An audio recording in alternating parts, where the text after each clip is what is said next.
What's up, everybody? Welcome back. It's Actuali Podcast and our weekly live stream series, Meaning Making 101. I'm Chris. I'm DJ. And today we are going to continue our deep dive into the essay titled Christ and Nothing by theologian David Bentley Hart. Just to rehash what we went over last week, David was describing how we're at this point in history where the only options left to us are a dark nihilism that worships death or a shallow culture of comfort and distraction. Because Christianity's victory over the old gods exposed nihilism's true face to the point that we now see it in our cruel, empty, popular culture. We see the rot, we see the decay, we see the division. And he goes on to say that some might argue that modern people can still be selfless without Christianity, like heroes on 9/11, for instance, or that natural goodness exists outside Christianity. And the author agrees, but says that the problem is our culture's overall moral language, that shared understanding that we all have in a society over what's good, what's moral. That shared moral language is now too fragmented to explain or sustain that natural inherent goodness. So we pick back up where we left off last episode, guys. We just defeated so many demons and gremlins in a row, dude. Like, I'm afraid to touch the board because if I touch it wrong, it's going to power off. I know, bugs and gremlins and demons. Like, what? Reset all my stuff. Oh, my we're going to have to do an goodness. offline test here. Yeah. And, maybe we'll just make a video or something and we'll play around and see if we can narrow that and find what the issues are. But is what it is. This is our third restart today on this live stream, but we got it rocking. We're rolling now. I think we've got it all figured out. So I hope you all are all doing well out there. Let me make sure that I bring everything up on my end so that I can see your thoughts and I can see you all share your thoughts and questions. You guys are welcome to. We're going to try and make sense of this world together here. That's what we do here on Meaning Making 101. One mind is not enough. All the minds that we can get working on this together is what is necessary at this point in history. So much love to all you guys out there, and you're welcome to be here, whether you are atheist, agnostic, whether you are Christian or New Age, pagan, whatever, doesn't matter. You are all welcome here. We're trying to figure this thing out together, and we're trying to actually practice and exemplify what it is to have respectful discourse. And it's the left and the right need one another. The bird needs two wings to fly. And it feels like we're in this pitched battle, right? Like this game of divide and conquer. Yeah, and your brain needs both halves. True that, right? Technically, it doesn't, but it causes problems. You don't have it. There's people who have lost most of their brain, and then their head's just filled with water, and they still function. But that's rare. Right. Yeah, we are two-brained beings. It's really unique. It's so. Where we left off, let's go ahead and pick up with Mr. David Bentley Hart. Jump right into it here since we got to make up some time. Hope you guys are ready. Hope you guys are doing well out there. Make sure to throw down your thoughts and questions in the chat. I am monitoring. Yo, yo, yo. Welcome, welcome, welcome. Let's rock and roll. Jumping on over. Here we go, fam. In regard to the first objection, I would wish to reply by making clear that I do not intend to suggest that because modernity has lost the organic integrity of Christianity's moral grammar, every person living in modern society must therefore become heartless, violent, or unprincipled. My observations are directed at the dominant language and ethos of a culture, not at the souls of individuals. Many among us retain some loyalty to ancient principles. Most of us are in some degree pre-modern, and there are always and everywhere to be found examples of natural virtue, innate nobility, congenital charity, and so on, for the light of God is ubiquitous, and the image of God is impressed upon our nature. The issue for me is whether within the moral grammar of modernity, any of these good souls could give an account of his or her virtue. Okay. Some might argue that modern people can still be selfless, like heroes on 9/11. We just rehashed that. Oh, I'm sorry, I jumped ahead. The author clarifies that he's talking about modern Western culture, not all of human nature, which still has goodness and a longing for God. But modernity's culture rejects nature's deeper truths, making it unnatural and empty. Okay. Now we're starting to make some sense. The issue for me is whether within the moral grammar of modernity, any of these good souls can give an account of his or her virtue. We retain some loyalty to ancient principles. Many of us are in some degree pre-modern, and there's always everywhere to be found examples of natural virtue, innate nobility, congenital charity. And I really like this. For the light of God is ubiquitous, and the image of God is impressed upon our nature. We are all sourced from the same divine, ineffable, unknowable logos, you could say.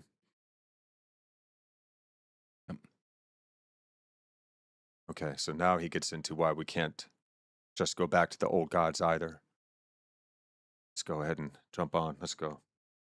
I wish, that is, to make a point not conspicuously different from Alistair MacIntyre's in the first chapter of his After Virtue. In the wake of a morality of the good, ethics has become a kind of incoherent bricolage. As far as I can tell, Homo nihilisticus may often be in several notable respects a far more amiable rogue than Homo religiosus, exhibiting a far smaller propensity for breaking the crockery, destroying sacred statuary, or slaying the nearest available infidel. But love, let us be true to one another. Even when all of this is granted, it would be a willful and culpable blindness for us to refuse to recognize how aesthetically arid, culturally worthless, and spiritually depraved our society has become. That this is not hyperbole, a dispassionate appraisal of the artifacts of popular culture, of the imaginative coarseness and cruelty informing them, will quickly confirm.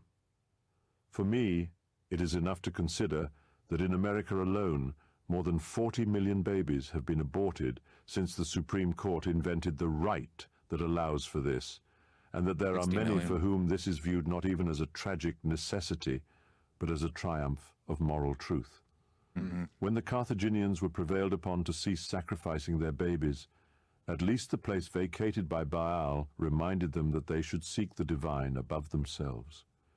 We offer up our babies to my freedom of choice, Wow. to me. No society's moral vision has ever surely been more degenerate than that. Wow. And to the second, Oh, that's brutal. Yeah, and on that end, so it's about 60 million. It's about $1 million a year. Yeah. This article and- is probably 10 or more years old at this point. Yeah, and the thing with that is, and we're not just bringing up a pro-life, pro-choice argument, but what it is the vast majority of these abortions are sacrifices to the self and what I want to do. Well, I can't afford them now, or I don't want a baby now, or I don't want to make better decisions with my sex life.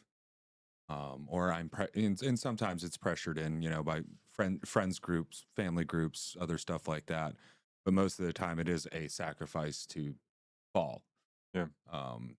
Well, yeah, people definitely see it as themselves doing something good. Like, how can you expect someone that doesn't have the means to be forced to have to raise this baby that is now going to be having a horrible life growing up because its mother and father don't have much money, and that kind of thing. The thing is humans have been raising kids that they can't necessarily afford since the dawn of time. It is. Oh, you figure it out. Yeah. Yeah, and it's because you are so compelled by how much you love this thing. For the first time, you love something more than yourself in a very profound way.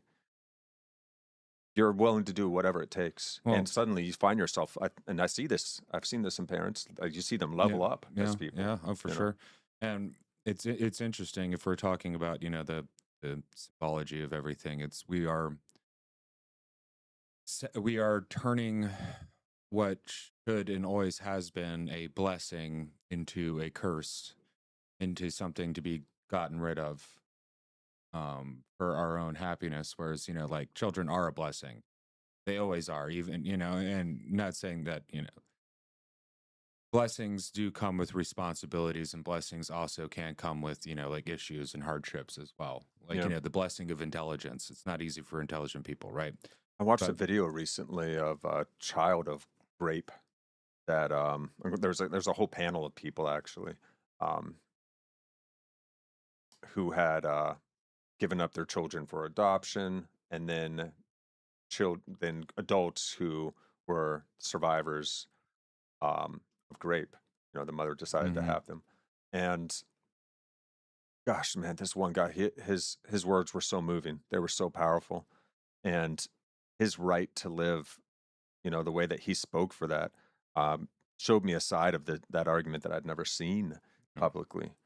Well, and I've said this to you personally. I don't know if I've ever brought it up on the channel, but the child that is produced of such a horrific act is the blessing and the medicine that fixes the soul in the action. That's the actual healing. I've seen that in people who you don't have to resent that child. That that's your child. Yeah, and it's the thing that can heal you from that instance. And I know we're men talking about this, but we're talking about it more on a cultural end. And one thing that disturbs me is when I bring it up to people who, like when Roe got overturned, they're flipping out on me. It's like, well, how could you support this and all this stuff? And I'm just like, 1 million a year, 60 million babies gone. Yeah. 20 million of them are Black babies. There are places in this country where if you are a Black baby in the womb, you have a 50% chance of getting out alive. Oh my God. So that should disturb any normal people. Like normally, like I can understand the argument for, grape, incest, right.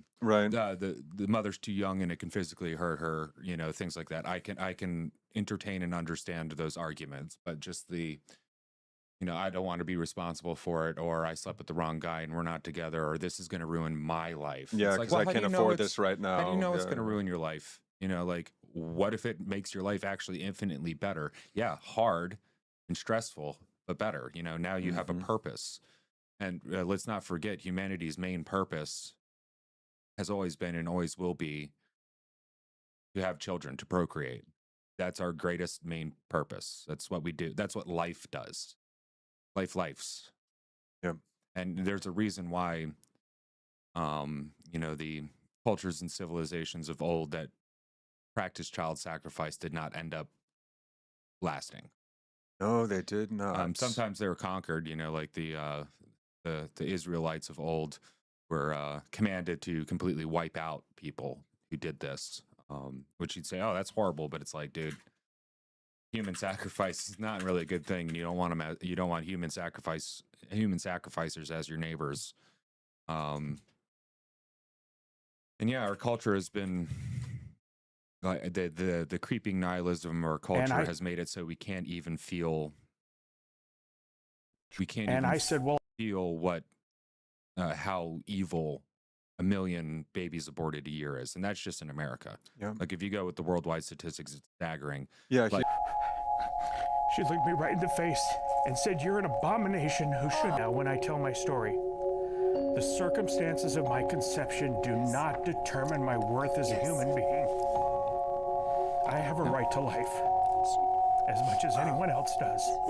And the sins of my father do not fall on me. That's such a powerful point. And that so, is a Christian point as well. And that's a great point, too. It's a valid point. A child should not be punished for the sins of their father. They're innocent. So this argument, I had never been exposed to in any depth that impacted me until I saw this, really. But to tie it all up into this series that we've been doing, it's like, no,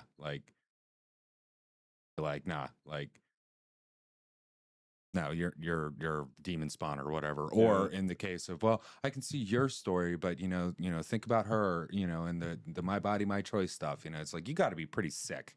And well, we are sick. We as a culture, particularly Western culture, we are very sick. Doesn't mean we're not. Western culture isn't worth holding on to and proving. Can't throw the wheat out with the chaff. There's a lot of wheat. There's a lot of wheat. Yeah, here. we have definitely to repair, accumulated some chaff. We have to regain, remember, become, a member back in what the best of what we used to be, and leave the worst. Yeah, and we have to continue modifying and upgrading and editing as we go, because it wasn't all perfect either. Western civilization is a mixed bag, of course, but it certainly has brought us, Christ brought us ways of being that have changed the world radically. and that we're all swimming in these Christian moral values now. We don't even realize it. And so many people that are not Christian still uphold and believe in these values so much. They're out there protesting over things not being equal enough. And all these ideas, of course, come from Christ. Even if, you have you don't want to become a Christian, you think it's fooey or whatever, still embracing these values and living by them are going to help you. Why do the poor matter unless there is an ultimate transcendent good that we are all held that we are all held responsible for upkeeping? Yeah. Ninja Bat said we froze. I hope we're back on your end. We look good on my end. Try refreshing your browser. Sunspots, gremlins, demons. Also, we just had some sunspots roll and start pointing towards Earth. No, I think we're good because I see us. Yeah, I see us on my phone. Yep, and I got us over here too. I see us working. Yeah. So let's good as bad, up as down. Yeah. Evil knows how to succeed in its mission by using our morality against us. It's our weakness. True that. Well, true. Actually, that gets into, previous episodes we were talking about and how Christianity and its absence, its moving away, has created this hole and this void. This void in our culture. Well, our morality of goodness and pay attention to the least among us and treat them well and everything, without a good moral binding, we go into what has been referred to as suicidal empathy. Yep. It's like we really got to care about everybody, but then we don't have the discretion to realize, well, you can't care, you got the guy on the street and he's talking to himself and he's crazy and everything, and you want to take care of the crazy person, but it turns out he's killed like 6 people in his time. Well, that's not a person that needs you to bring them into their home, right? No. But that's a moral difference, though, that you do learn. Well, I think pretty much every good religion has moral rules about how people should behave, and if they don't and they go too far, then there's really nothing you can do for them except destroy yourself trying to fix them. Yep. And that's sad and that's hard, but we got to start realizing that. And Christianity's been very good about that, because it actually does give you the chance to be like, oh no, this guy actually is fine. He just needs help. Yep. And be able to tell the difference between the two. Be able to weed out the free riders from the people that actually need help. There's pretty explicit instructions in the Bible. Yeah. And I keep bringing it up, not because I'm just pushing Christianity on you, which I am a little bit, but because we need it. And it's there in the Bible, and our Western civilization is founded on these rules. Christ gave us the best thing that any human has come up with yet. Yeah. And the best way for us to be able to operate in this world, to orient ourselves such that we can be of maximal use. We can be maximally, psychologically, spiritually, physically. Optimally. Optimally. If maximal is optimal, then yes. Truth. Let's go with that. But, so let's go ahead and jump back, guys. Pick back up where we just left off here. So, modernity's culture rejects nature's deeper truths, making it unnatural and empty. Here we go. Objection. I would begin by noting that my remarks here do not concern the entirety of human experience, nature, or culture. They concern one particular location in time and space, late Western modernity. Nor have I anything to say about cultures or peoples who have not suffered the history of faith and disenchantment we have, or who do not share our particular relation to European antiquity or the heritage of ancient Christendom. Nihilism is simply a name for post-Christian sensibility and conviction, and not even an especially opprobrious one.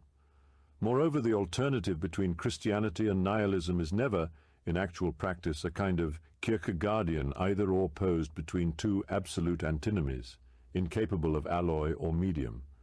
It is an antagonism that occurs along a continuum, whose extremes are rarely perfectly expressed in any single life, else the world were all saints and Satanists. Most importantly, though, you all can probably see why we have to go through this. Yeah, one paragraph at a time, because seriously, dude? Yeah, who are you talking to, man? I'm going to bring that back up so we have it up there. Please do, man, yeah. So what? Okay, so I got little breakdowns here. We can't go back to the old gods. Christianity has shown them to be false. Rejecting Christ doesn't lead to noble paganism, but to worshiping our own will, either in destructive or in shallow ways. The gospel's love has ruined us for anything less. It was such a perfect expression of love that Christ exemplified. Yeah, and he was specific. He made it clear that he's talking about Western. I wouldn't say postmodern, but like the end of the modern, late modern. And he's not talking about other cultures that don't share the same heritage, even though Western culture has gone global. Yeah, he's talking about late Western modernity specifically. Specifically, when we're talking about this. I would begin by noting that my remarks here do not concern the entirety of human experience, nature, or culture. They concern one particular location in time and space, late Western modernity. Yeah. But I think it's still applicable for pretty much everybody everywhere, seeing is how impactful Western civilization has been on the world, whether you like it or not. Yeah. The idea of capitalism and being able to sell goods and send them around the world and, have a modern trading system where everybody agrees how to trade and all that stuff, that came from Western culture. So this nihilistic effect is going to affect other cultures. Now, he is specifically speaking about Western culture. And nihilism as a name for post-Christian sensibility and conviction. Yeah. So nihilism is the result of post-Christianity, period, is what he's saying. Now, I do think, though, there's probably in times of past civilizations that went through very similar into nihilism, like got too debaucherous, too about myself, and, the gods were put aside for their equivalent of modernity, and then they fell apart. And, I think human civilization goes way, way, way further back than like 6,000 years. I think this might be new in that because people always had the gods before, and now this is the first time where we have completely, utterly destroyed the conception of gods completely. At least in recordable history. Yeah. Who knows, what happened. Well, see, it was the norm prior to the science. It's the scientific revolution brought about by Christianity that was able to effectively be able to disprove demonstrably why, this religion's literal statement of when the earth was created, for instance, is wrong. It's those kinds of scientific challenges that were able to introduce the idea that, oh, maybe these gods might not be real. And then nihilism, because now you believe in nothing. Well, and particularly with, the shift from science being a way to explain the functioning and the beauty of God's great design into, we can disprove God. Oh, yeah. Even though we can't, because you can neither prove nor disprove God in a scientific manner. Yeah. That's not what science is for. But now we have another option, another God, if you will, the God of science. Yeah. Right. And that's a bad way of putting it. An ideology, but it's almost a religious structure. Sure. Well, look at that scientism, materialism, wokeism take on. Yeah. And you got people become dogmatic and all of that. Last century, we saw what happened, when we got too scientific and not spirited enough, not spiritual enough, not religious enough. And, we found very inventive ways to make hell on earth. Yeah, and we're not saying fundamentally, dogmatically religious enough. We mean religion in the sense of reconnecting. In the bringing peoples together in a way that unifying and helps them understand the world that they're in and their place within it. Yeah. And also to propagate culture. Because, people communing together on behalf of a transcendent ideal. Yeah. So, religio opposed to religion. That's another word that we have to kind of recapture the meaning of is religion, religio from its root. So nihilism came along because Christianity so effectively disproved and outmoded all the old gods. Now that people are believing less in Christianity, you can't even go back to the old god. There's nothing left. There's nothing that gives us the kind of love and a signpost or a guiding stone towards goodness like Christianity. Well, and also like I've said before, there's no going back into Eden. There's no going back into the perfect paganism of what we were when we were more directly connected in the earth, because those gods are dead and gone. And with our new science mentality, we can't create new gods because at the core of us, we know that that's silly. They're not there. Yeah. Or at least we've convinced ourselves that they're not there. Yeah. But the one thing with, the capital one true God, the idea of a one true God, you can go back to that because that's still there with us. Still, we haven't completely lost it. We've allowed that idea to retain its mystery. It's ineffable. It transcends us. We know that this thing is beyond our conception. So once you've gotten to that point, now you might be touching on something that does underlie reality. You'll never be able to effectively define it, in certain terms. But there is an ineffable source from which we all spring. Or there's something there that we no matter how far down into our science and our understanding we can't get to. So there's still something there. There's still some, there's some great mystery that we are all we know resultant of. We know the spirit and God of the breeze doesn't exist because wind is a function of high pressure and low pressure and temperature differentials and that stuff, and we can explain it. But as far as like, what's the main driver that started the Big Bang? What's, when you get to this smaller than the smallest of the small, what's there? When you get to the biggest of the biggest of the big, what's there? We cannot answer that. So that's, and even if it's a simulation, which people love to play with, what created the first simulator? Yeah. And another thing too, and I've noticed is, the very nihilistic among us, they still participate and behave as if there is a God. They just don't like him. And as if there is goodness too, oftentimes. They still complain about things not being a certain way. And it's like, if everything's subjective and there's no ultimate goodness in the world because there's no God, there's no standard for ultimate goodness, then why does anything matter at all? Why would you complain about anything? Why would you be mad about it? Well, if you notice in pop culture and stuff like that, everything's just, bashing Christianity or, Christianity or Judaism and is against it. There's a bunch of, satanic imagery. And I'm not necessarily saying they're all Satan worshipers, but this idea of it being counter to Christianity opposed to just not. Yeah. Right.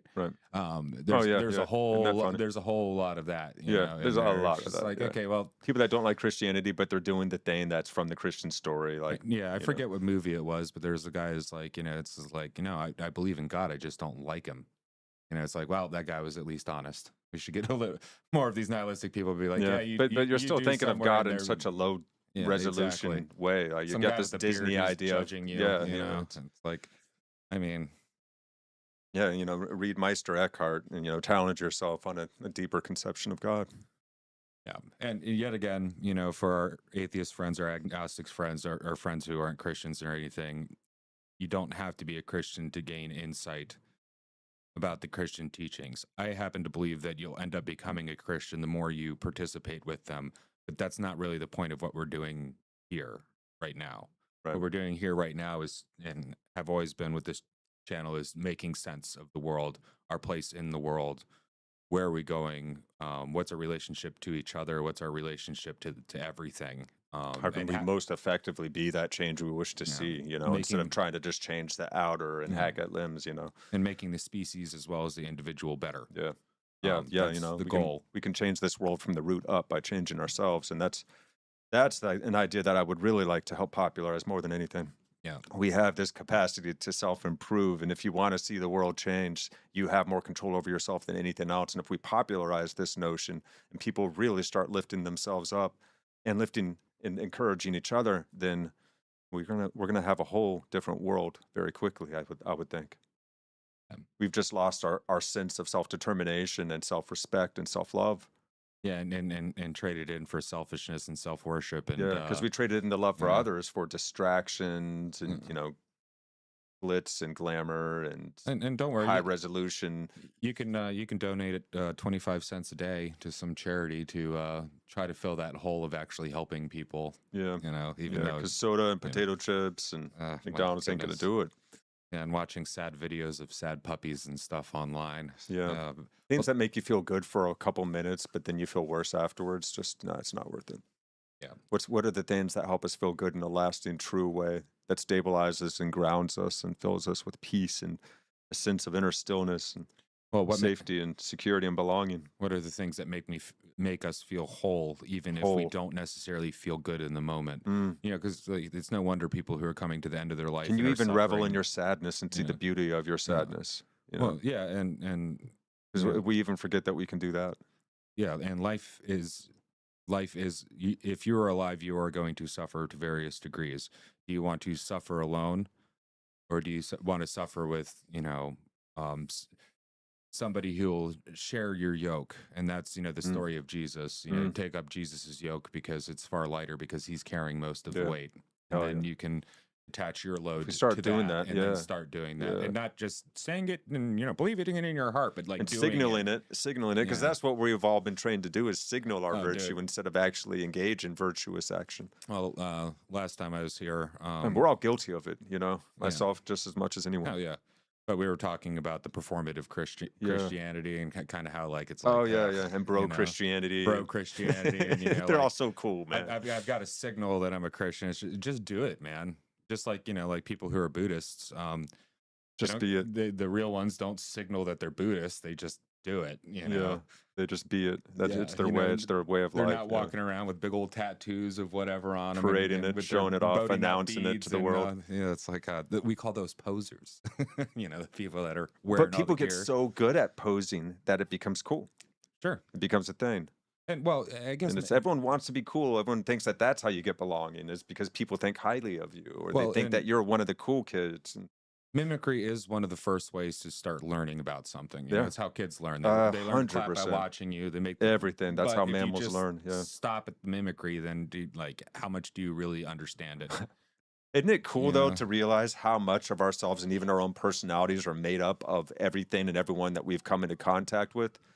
It's like every single little saying or way of speaking, all these things that we pick up, they come from other people that we've been around. Sure. Now we're going to put our own little unique twists on it, and we're all collecting a little bit of this, a little bit of that, so it comes out different. But man, we really are all one. We all really are truly interconnected in ways that are so subtle and so complex that we don't readily realize how much we really do.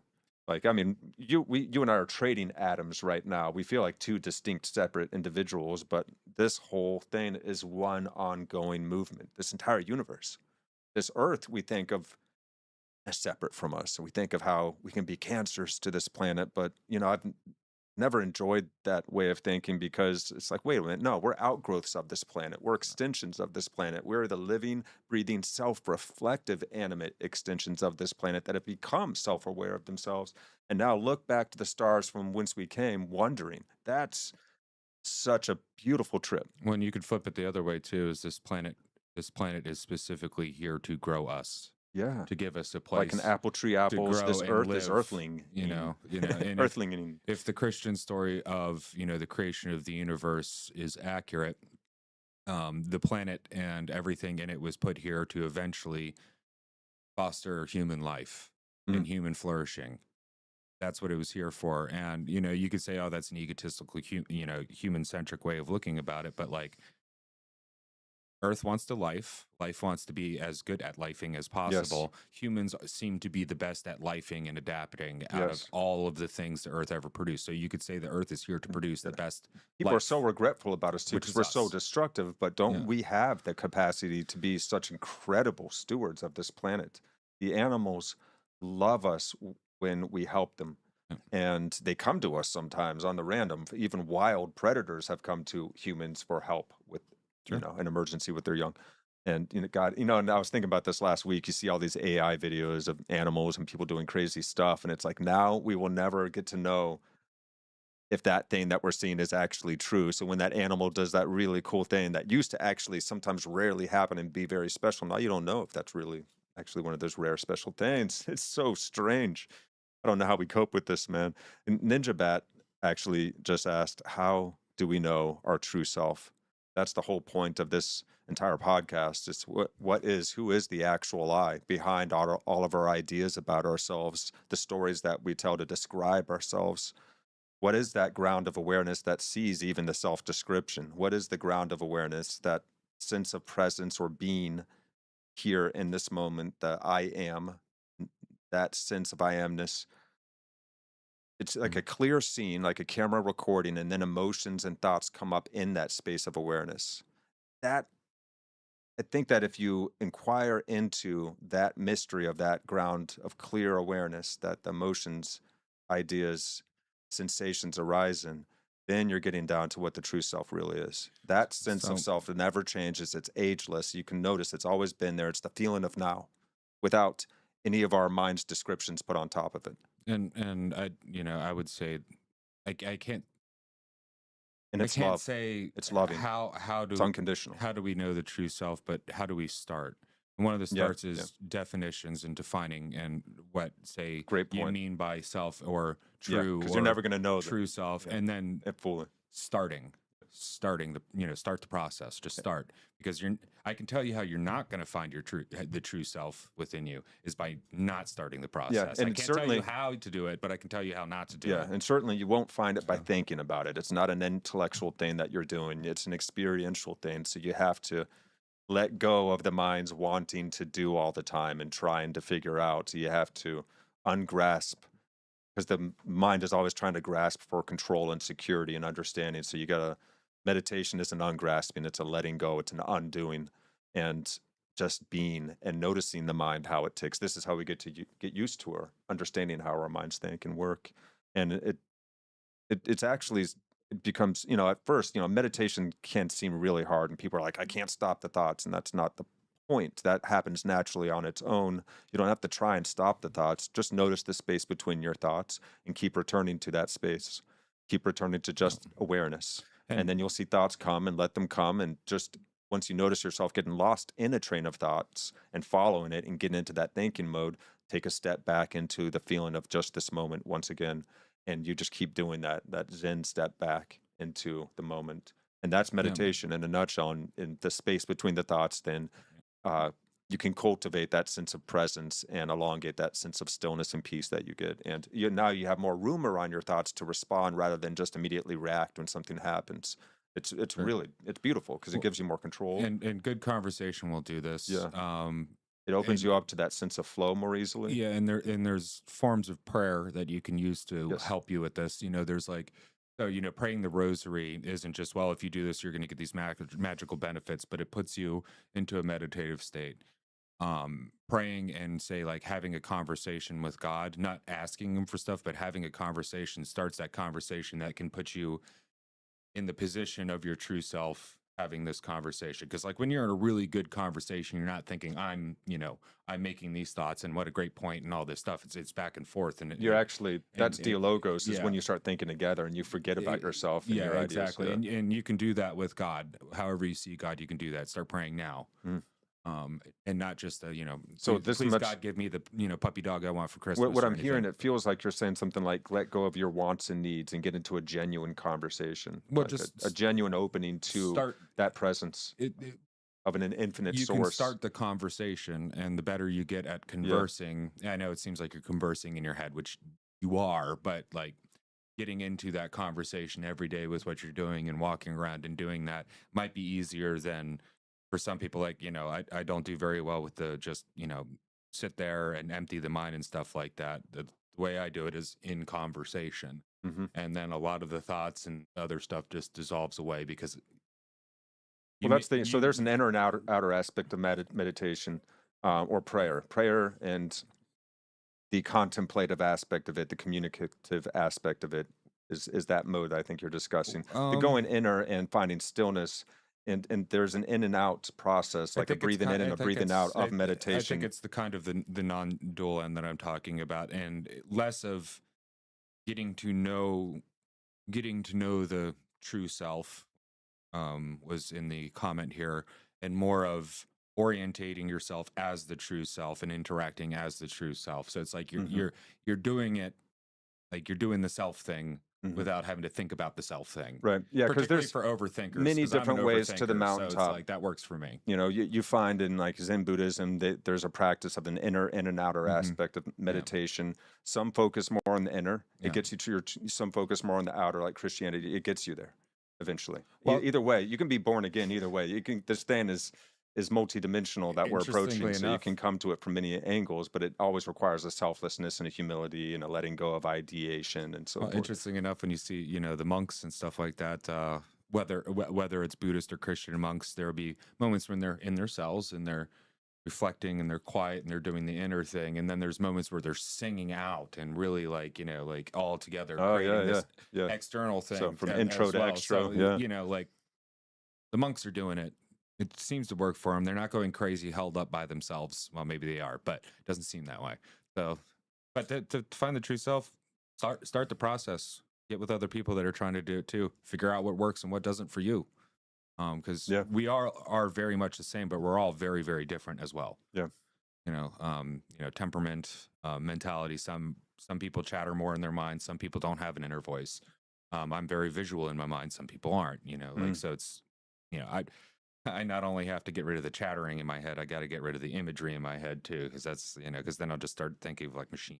You don't have to get rid of it. You just notice it. Yeah, And the part of exactly. you that's noticing it is Yeah, that yeah. unblemished, pure, untouchable self that will never change. That is what they call the unborn in non-dual circles. Mhm.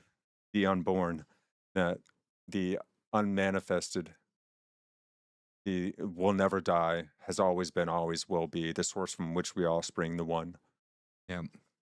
But, to Synonymous with answer your God. question in Jabet in a long way, but you can also check out the 50-part lecture series, Awakening from the Meaning Crisis, that we first started, I guess when I first started with you on this, we started covering, and you can go through the process of us going, taking all the notes, being like, and then going back and forth. There's many ways to find the reality of what we really are and what we are all a part of, just being in nature. And just sitting in that silence and feeling the sense of that miracle around you. Even if you don't like the idea of God and having a conversation with God, you can still revel and wonder at the beauty, the majesty of this world and this cosmos. And that it highlights a sense of the sacred that I think is something that we're missing in modernity. Sure. We've definitely lost touch with the sense of the sacred. And so coming back home to that, I think, is the ultimate goal, for all of us as a species. And we can celebrate that, even if it's not exactly the way that we would do it ourselves, get our egos out of the way a little bit, as long as we find that it centers itself on love, that it agrees that love is the supreme unifying principle of life. Then I think that wisdom school is probably worthwhile, has some goodness to it. And it can converse with other mystery or wisdom schools. And they can actually help those that follow their ways, their teachings, understand them even better, in the light of another teaching. And Zen and Christianity sees a lot of complementary aspects with one another. And, back to the monks and stuff like that, you'll see Christian theologians and monks that have read, the Bhagavad Gita and have read a lot of this stuff and understand where it's coming from and know this. They didn't shy away from it and say, no, that's the devil. Yeah. They came to understand. They may not agree, but they understand. Yeah, David Bentley Hart is one of those guys that he celebrates a lot of Zen and Hinduism, but he does see Christianity as the most powerful way for us to counter nihilism, because it's specifically attenuated to do so. Sure. And it created the problem. Well, previous episodes. It was so effective at killing the old gods and expressing the art of unconditional love that once we started to disbelieve, and the thing that inspired this idea of unconditional love, everything really did start to fall apart. All right. So, question: do we want to go on to good news, or do we want to do one more? I say let's do one more paragraph, since we haven't gotten to do much this episode. We had a late start today, guys, but we'll go ahead and let's do one more paragraph, and then we'll do a little bit of good news roundup and close it off for the evening. That good news. So, hey, if any of y'all have any good news, mention it. Let us know away. I think on X or whatever, you can probably Yeah, because we go to the goodnewsnetwork.org for a lot of our stuff, and I've tried. They're kind of the best that I found so far. Every once in a while, I find something okay on X or here or there, but it's hard to find actual good news that's actually news. It's not just, dad shows up at school to bring his daughter's lunch to her Yeah, because she right. forgot it at home, kind of stuff, you know. And also, hey man, if you got good news in your life and you feel like sharing in the I'd love to in the hear other people's comments, you good know, news. Yeah, that's great too. yeah, yeah. To be What's your all's celebrated. good news? And yeah, I love Ninja Bet. I need to get my pineal gland to work. Yeah, we can talk at depth on how to do that, but it's about getting a good sleeping schedule, how Yeah, to wake good yourself up at diet, certain point. Yeah, good diet. exercise.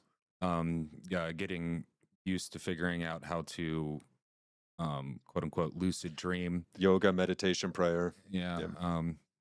Good water. Stay off the fluoride. So watch the toothpaste that you put in your mouth. Yeah, cut out the sugars. Exercise. Dance. A good way to get that going is to dance and get your body completely moving. There you go. And actually dance and like dance rituals and stuff like that can cause massive DMT releases. That's one Dance to exhaustion is a technique that a lot of natives would use. And hey, man, I used to love dancing. That was great to really bad music. But you know, you're at the club, you got to do what you got to do. But you know, How do you reconcile monk teachings with procreating and basic human continuance? necessarily understand.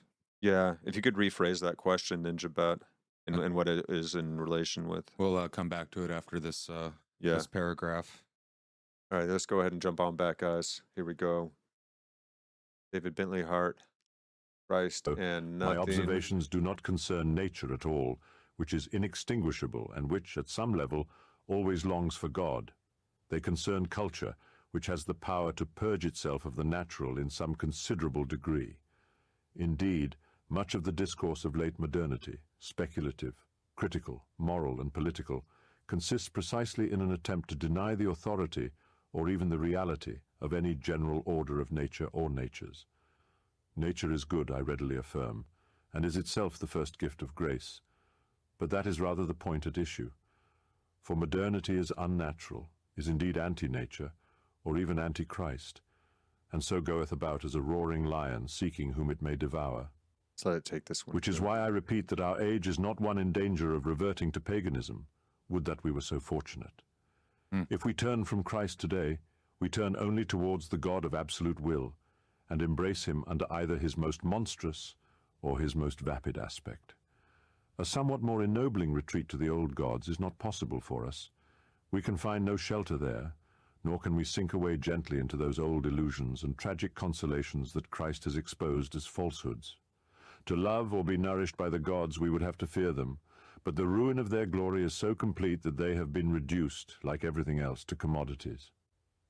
Yeah, so like what I've said, there's no going back to Eden, back to the old ways, and he laid it out there pretty good, because what you're going to be left with is just the God of will, and either the most disastrous form of will or some fickle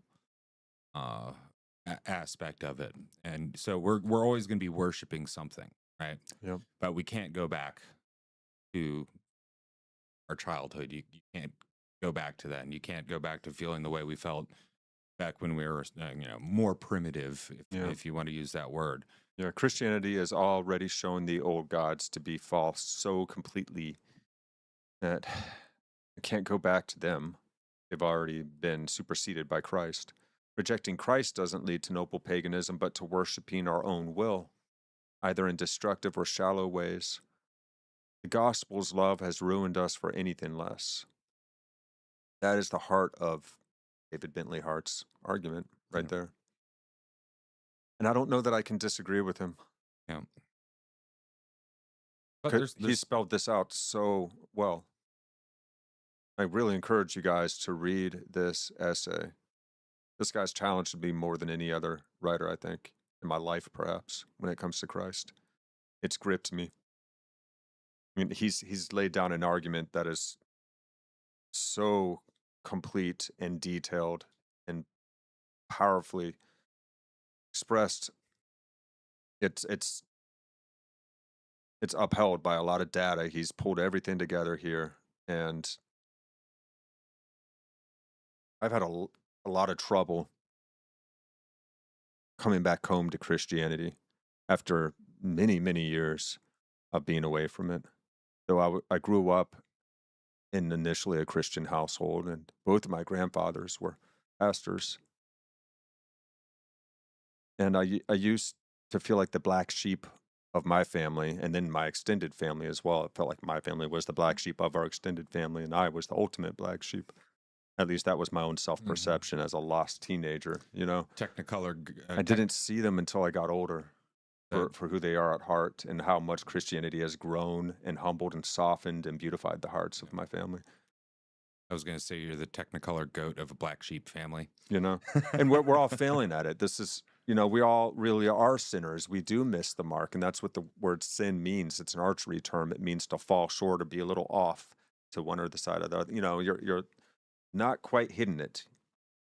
And that happens when we're not fully present in any moment.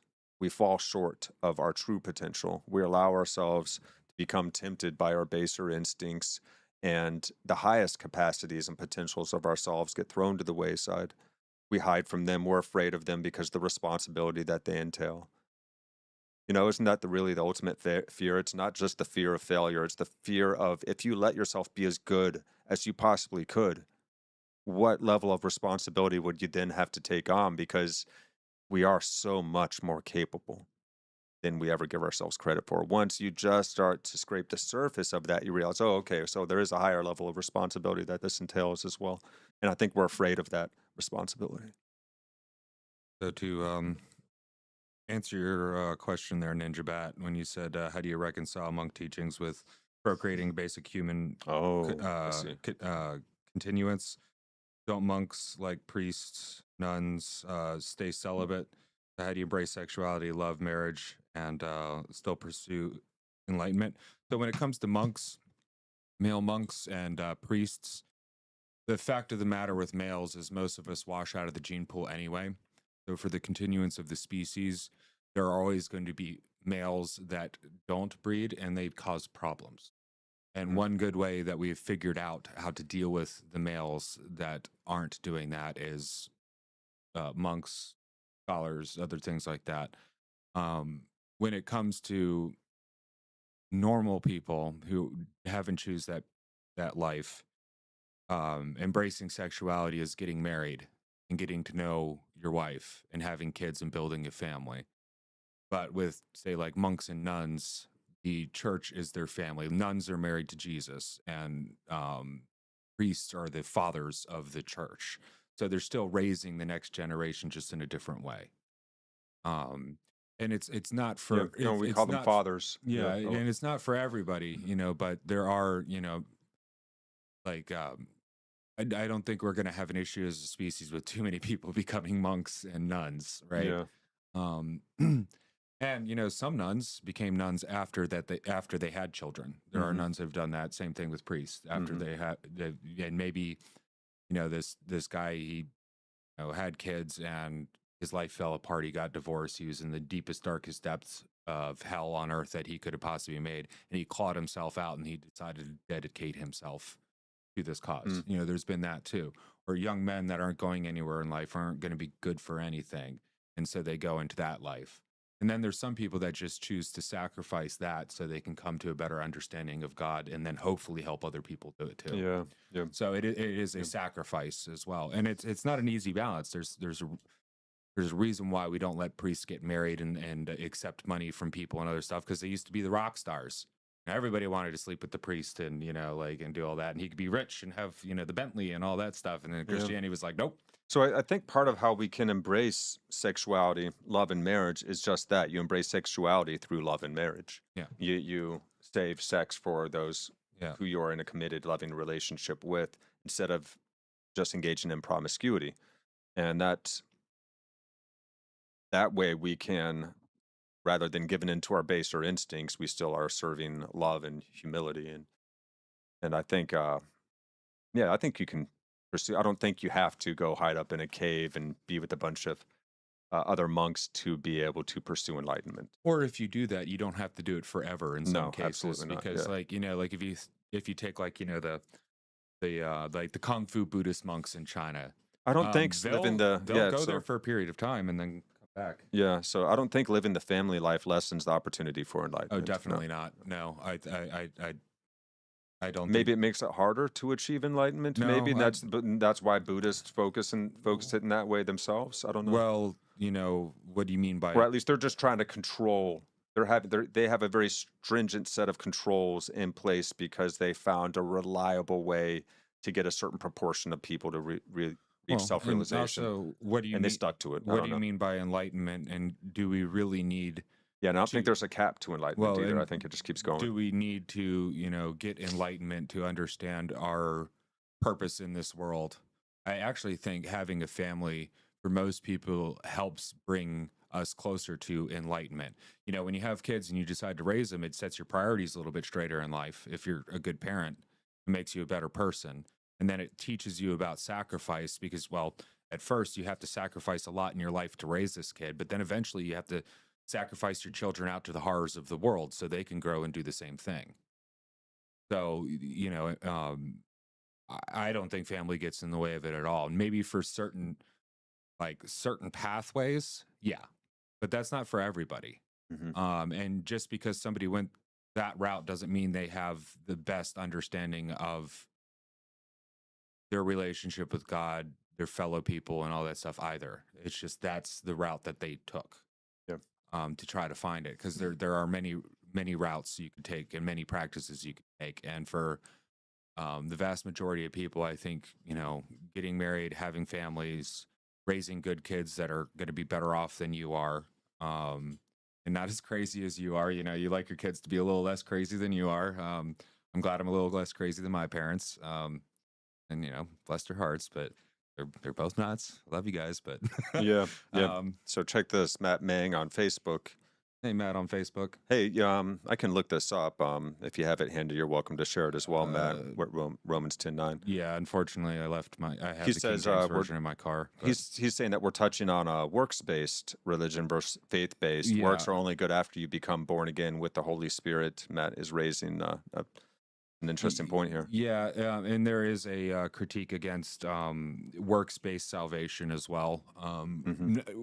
I would love to talk about this, but not for this episode because I'd have to do a bunch of We might have reading. to get into this next episode, but Yeah. Matt, if you come back next week, I'd love to get into this too because you raise a very valid point here. Romans 10:9. This is a really interesting aspect of Christianity that I find congruent with Zen Buddhism. Let me go ahead and make this note though, because We're getting our ego self out of the way, and we're letting God work through us, live through us. yeah, and just to explain for people So who don't we really know, are. It's workspace hard not to get trapped into that spiritual ego. the works-based salvation thing would be like, I've done all these things. I created all these charities. I fed the poor. I did all that stuff. It's like, well, that's, but if you're still a bitter person who hasn't, to use Christian lingo, taken Jesus into your heart, then it's not going to give you salvation. There are, though, quite a few Protestant denominations that do very much believe in works-based, like the prosperity people. Give us money, and the more money you give us, the more saved you're going to be. And just the Protestant end of Protestant work ethic. You work really, really hard. So when God does reach his finger down and touches you to grace you, you deserve it. So yeah, it would definitely be interesting. I'm gonna make sure I get a note of this because I'm gonna go ahead and read it before I go to bed tonight. I'm looking at it right now, Romans 10:9. That if thou shalt confess with thy mouth the Lord Jesus, and shalt believe in thine heart that God hath raised him from the dead, thou shalt be saved. Yeah, and it's not. That was always the hardest thing for me to get past was, this guy really raise from the dead? And I'm sure a lot of Christians have tackled with that. I've heard Christians speak openly about And this. actually, the inverse of the works-based stuff too is you don't have to go out there and start a bunch of charities and feed a bunch of orphans either for this saving. I guess we get This is why they call it grace. Yeah, and we get ourselves, because God bestows it. Yeah, and it just happens gift. Sometimes as a gift. Because To grace even is people that a seem gift. quite undeserving, Yeah, and because God has his way. And in this podcast, we do kind of get ourselves into sticky situations because we're not just talking to Christians. Yeah. and we're not just trying to convert people to Christianity, even though, like, I will tell you, I do have the motives of doing this. You know, I am a Christian, I am called to do this, but I'd rather you understand what we're talking about and what we're pointing to clearly, so you can make that choice for yourself wholly, instead of just proclaiming something and expecting everything to be fine. Yeah, Because and even when you we're not, proclaim Jesus Yeah. in public and when you do that, your suffering is going to start, because that's when the demons come. yeah, and what we really are So- trying to do here, even when we're not able to be quite completely clear, is to think through these things together with you guys. Like, we cannot figure this stuff out on our own. I really would love to engage with more people and think through and figure these things out together, because I'm not any great paragon of knowledge myself. And I don't think any of us have the perfect answer alone. I think that only in working it out together are we going to get closer and closer to living that answer in our lives.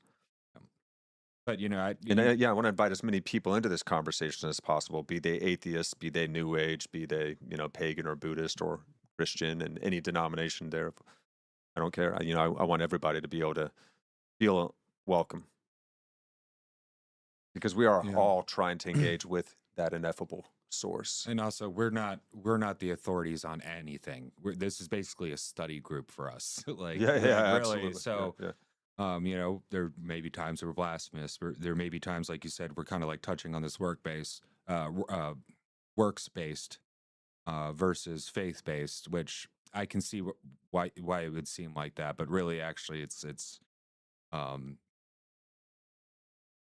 don't believe that faith is some just blind thing, like, oh, I just believe. No, I think it's very much faithfulness as to an ideal or a partner. Faith is you participate in That's the faith. part of the connotation. Right. So, and I'm not really good at using the words as well. So, like, we're here studying. The comments are great, and I like it when people point out, it's like, well, it seems like you're going down this path. So it's either yes, we are, or maybe not, and here's where there might be some issues, or, oh, I didn't realize we were, or like, it's a good dialogue between people, and if we are to save ourselves from nihilism, we need to have these conversations, one way or another. We have to recapitulate our understanding of what a relationship with God or that ineffable source is, and invite as many people into engaging with that as we can along the way. So that's the aim here. And thank you so much for your thoughts and questions today, everybody that's come in here. Matt, Ninja Bat, thank you so much for engaging today, and look forward to seeing you guys next week. We're going to go ahead and wind it down with some good news. The Good News Roundup. Because there's not enough good news in this world. No one talks about the good news. Hey! I've got buttons now. We got buttons. We got sounds. So I like this. Hopefully you can hear it, or else I'm looking stupid going, eh. Right? So Okay, here, hope is the most impactful emotion in determining long-term economic and social outcomes. What does this mean? This just came out on Halloween. Is hope just a thing with feathers, as Dickinson wrote, or is it Aristotle's waking dream? Or instead, is it a promise we live rather than a promise we give, as Amanda Gorman wrote in 2021? According to new research examining the impact of hope as a positive emotion on long economic and social outcomes, it's very much the Gorman definition. That research presents evidence that not only is hope the least studied dimension of positive emotional well-being, but that it's also likely the most consequential in terms of long-term outcomes beyond things like happiness or security. Individuals in an Australian cohort of 25,000 randomly sampled people, that's a pretty large sampling, that were more hopeful. So the randomly sampled people that were more hopeful had an average improved well-being, education, economic, and employment outcomes measures years later. Both better perceived health and objective measures of health, and were less likely to be lonely. I verily believe that hope is not just a blind, naive belief, but it is something that you take on as an orientation, almost like to life. It's a way of being and seeing. You can see what's happened. You can actuate it that when we've robbed several generations of hope, and in our young people, and like how much they're struggling. Your neural connections become atrophied and stunted because your brain no longer thinks that there is any reason to even map out potential scenarios for solution in any situation, so it's not mapping out. But if you're hopeful, if you think there must be a way, there's got to be a way, I know there's a way, the brain starts trying to work that thing out and it starts finding those solutions. And then eureka, those ideas come to you. So I think that hopeful demeanor really is key to realizing hopeful outcomes. Well, we can see what happens to populations of people that lose hope. Yeah. They degenerate, and they terrible. We're in it. Yep. Hope in the researchers' papers was also associated with higher resilience, the ability to adapt, and a robust internal locus of control. Hopeful individuals were also less likely to be influenced by negative life events and adapted more quickly and completely after these events. This is key. Perhaps contrary to others' definitions, the study authors defined hope as having a strong grounding in individual agency. So no matter what storms are going on around you, you still have this overriding belief that you can figure it out. I know I can figure this out. There's always a way. And I have found this in life, that in the midst of the worst situations we can find ourselves in, those really hopeless situations where you're completely leveled, you got to come up with rent in 3 days and you're like $1,000 shorter and you got no way and no one's able to help you. I always believe that in these kinds of situations, there is a golden solution that actually makes everything better than it was before the tragic event. And I've experienced this a couple times in life where I was up against seemingly impossible circumstances, but I somehow felt this kernel of hope, this spark of hope inside me, and I nurtured it and I believed it. There's got to be a way. And I found a way, a miraculous way, seemingly, in those moments. And so I do believe that hope is powerful. I think that the cosmos perhaps does kind of mold itself to us when we really, truly, deeply believe in something, to the Sure. point of visualizing and experiencing it as a present reality. So that whole stuff The Secret was trying to get into in its weird, new agey fairy way. Nary fairy way is what I was trying to say. New agey fairy way. I like that too. That works. But yeah, I think that you of course have to do the work, but I do think that taking on this kind of dispositionality, this posture, this orientation to life does work in some way. Yeah, and even if we look at it from just a strictly material sense, Yep. The brain's like as mapping in- out now. yeah, It has permission yeah, to map in new directions. yeah, exactly. Yep. Hope is a Generative. is a mechanism in which your brain can hold open more positive future potentials and then work on how to get there, opposed to stunting yourself and being hopeless and in the doom, and then you're shutting off the potentials Yeah. for Oh, yeah. a better universe, and Yeah. then opening up the potentials for a lesser. Yeah. You're giving life. up. You're So- blaming the world. You're blaming other people. You're just making it worse. But spiritually and Yeah. physically, hope seems to work, or spiritually and materially, It does. hope seems to work. I used to be a person, it's like, well, hope in one hand, shit in the other, which feels faster. And to a certain degree, I am in certain circumstances, but hope cannot be overstated, the importance. Yep. Check this quote here. Hope is not just a belief that things will get better, i.e. optimism, so blind, naive faith, but the determination to make them better, which reflects agency and determination. They wrote in their introduction, the distinction between tragic optimists and hopeful pessimists is another way to think of this. Yes. Yeah, I'm Brilliant. a hopeful pessimist, just to put it that way. But I don't think pessimism is just like everything's bad and terrible. It's like, no, I look at the world at like the ground level and seeing the worst that we have in the world first, so I can navigate through it without hurting myself. Yeah. And then Hope for through the best, hope- plan for the worst. Yeah, exactly. Yeah. Hope for the best and plan for the worst. And it's going to be fine. Sometimes it's not just going to be fine. You got to make it fine. Right. Amen. And then, what? Let's do this one here. Oh yeah, for the Biodegradable plastic, because everyone's Yeah. talking about microplastics now. Biodegradable plastic made from bamboo, stronger and easy to recycle. I like it. GNN has reported previously how versatile bamboo is for construction and crafts, so it maybe shouldn't be a surprise that researchers in China, what a sentence, have found a way to turn this miracle plant into plastic. While many biodegradable materials, hey, thank you, Chinese scientists, but So thanks to the Chinese government. While many biodegradable materials have already been developed by replacing lighter, flexible plastic, durable or rigid plastic replacements are few. The kind of plastic used for tools, car interiors, appliance exteriors have few, if any, biodegradable replacements. Okay, I got it. Awesome. So good job, Dawi Zhao at Shenyang University of Chemical Technology, who has developed a method for turning cellulose from bamboo into a rigid yet biodegradable plastic that outperforms not only alternative biodegradable options, but plastic itself. Whoa.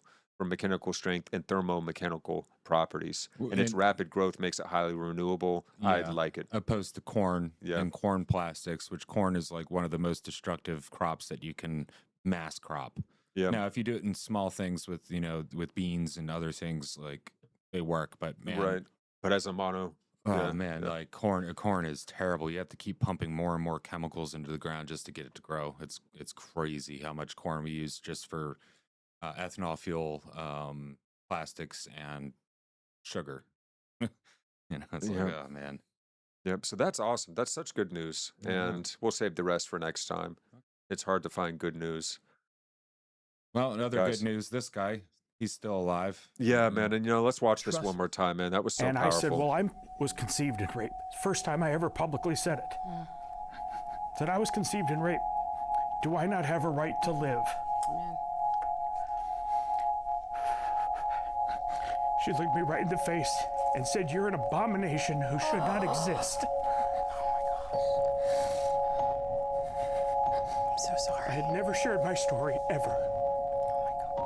But I turned around and asked the lady with Students for Life, I said, can I borrow the microphone for a second? And I shared my story publicly for the very first time. And I ended that statement with what I always say now when I tell my story. The circumstances of my conception do not determine my worth as a human being. I have a right to life, as much as anyone else does. And the sins of my father do not fall on me. Well, and I want to find that speech that he gave and watch that. I've seen it before. So maintain hope, folks. Wow, man. You know, and I got to give this guy, you know, for such a soft-hearted man, you know, openly exposing himself in this way.